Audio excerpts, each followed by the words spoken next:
Hello Sonara, তোমরা কেমন আছো? আবার ভালো আছো? তোমাদের কাছে আবার ছোটো করে একটা ভিডিও নিয়ে চলে এলাম। তো কিছু মানে আজকে কিছু ভুলে যাই, আমার দিদির মতোই আমি হয়েছি। মানে কি রান্না করব আজকে তোমাদের দেখাবো। কি মাছ এনেছে আজকে সেটাও দেখবে, আর কি দিয়ে রান্না করবো মাছের ঝোল সেটাও দেখাবো, ঠিক আছে? আর দেখো আমার চুল ফুলের কি অবস্থা। আর সত্যি কথা কি বলো তো, মন মেজাজ ভালো না থাকলে কিছুই ভালো লাগে না। আর মন মেজাজ ভালো নেই তাই কিছুই ভালো লাগে না। তো চোখ মুখের অবস্থাও দেখছো, চুল টুলের অবস্থাও দেখছো। যাই হোক, মন মেজাজ ভালো না থাকলেও ভালো করে রাখতে হবে, চলতে হবে, এটাই হচ্ছে সবার কথা, আমারও কথা। তো চলো আজকে কি রান্না করব সেটাই তোমাকে দেখাচ্ছি। তো আজকে কাটা পোনা মাছের ঝোল হবে। এই যে কাটা পোনা এনেছে, আর এই যে চিংড়ি মাছ এনেছে। চিংড়ি মাছগুলো ছাড়িয়ে রেখেছি, দেখতে মনে হয় অনেক, তারপরে ছাড়ালে পরে দেখা যায় একটুখানি। এটা দিয়ে সর্ষে দিয়ে ঝাল করব।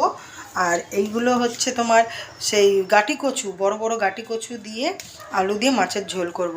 আর তো গ্যাস চলে যাবে মনে